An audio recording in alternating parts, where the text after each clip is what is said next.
अस्सलामुअलैकुम, खुशामदीद and welcome to animalia.pk। मैं हूं आपका वेट डॉक्टर फुरकान। कुछ pet owners, dog and cats owner इस बारे में सोच रहे हैं कि क्या कोरोना वायरस डॉग और कैट से इंसानों में दाखिल होता है, क्या वायरस इंसानों में दाखिल हो और इंसानों की मौत वाक़या हो जाए। क्योंकि बहुत सारे पेट ओनर इस बारे में सोच रहे हैं, क्योंकि वो अपने पेट के बारे में बहुत ज़्यादा कॉन्शियस होते हैं। वो ये भी सोचते हैं कि हमारा पेट हमसे दूर ना जाए, और वो ये भी सोचते हैं कि पेट से हमें भी कोई बीमारी ना लगे। क्योंकि वुहान सिटी के अंदर, जो चाइना का सिटी है, वहाँ पर एक बीमारी आई है कोरोना वायरस। कोरोना वायरस की वजह से 400 से ज़्यादा लोग मर चुके हैं।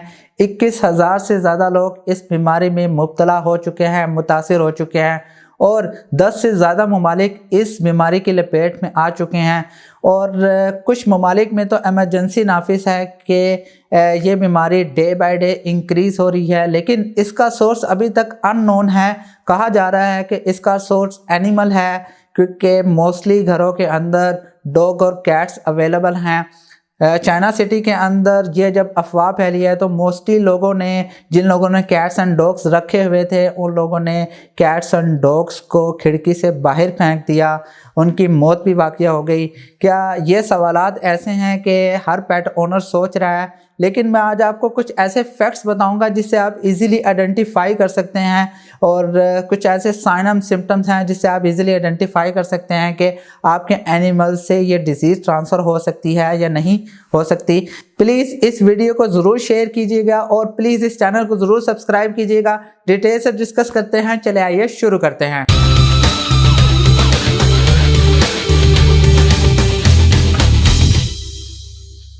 First of all, corona virus क्या है? बेसिकली एक लार्ज फैमिली का वायरस है जो काज करता है रिस्पायरेटरी सिस्टम की डिजीज़, यानी रिस्पायरेटरी सिस्टम के साइंस।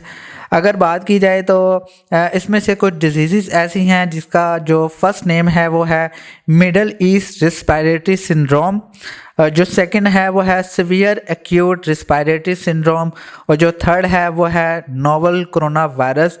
बेसिकली जो नोवल कोरोना वायरस है वही स्ट्रेन ऐसी है, वही बीमारी जो आजकल वुहान सिटी में आई है। इसका सोर्स अननोन है, नहीं पता कि किस वजह से आई है। बेसिकली कोरोना वायरस एक ज़ूनोटिक इन नेचर डिजीज़ है जो कि इंसानों से इंसानों में भी और एनिमल से इंसानों में भी ट्रांसफ़र हो सकती है। अगर डिटेल इन्वेस्टिगेशन की तरफ आए तो जो सीवियर एक्यूट रिस्पायरेटरी सिंड्रोम है, ये भी कोरोना वायरस की एक फैमिली है। बेसिकली कोरोना वायरस की वजह से ही होता है। ये बेसिकली साइवेट कैट्स से ह्यूमन में ट्रांसफ़र होता है। साइवेट कैट भी एक कैट फैमिली ही है, कैट की एक ब्रीड है। और जो मिडल ईस्ट रिस्पायरेटरी सिंड्रोम है वो बेसिकली कैमल से ह्यूमन में ट्रांसफ़र होता है। लेकिन जो आजकल वुहान सिटी में या दूसरे ममालिक में कोरोना वायरस आया हुआ है वो बेसिकली नोवल कोरोना वायरस है। तो नोवल कोरोना वायरस का जो सोर्स है वो अननोन है, अभी तक नहीं पता चलाया जा सका। कहा जा रहा है कि ये रैबिट से या बैट से ट्रांसफ़र हुआ है। अगर कोरोना वायरस के कॉमन सिम्टम्स की बात की जाए, साइंस की बात की जाए, तो इसमें रिस्पायरेटरी सिस्टम के साइंस इंक्लूड हैं fever, cough, shortness of breath and breathing difficulties. और अगर सीवियर केसेस आ जाएँ तो उससे निमोनिया भी हो सकता है, सीवियर एक्यूट रिस्पायरेटरी सिंड्रोम भी हो सकता है, किडनी फेलियर और इवन डेथ भी हो सकती है।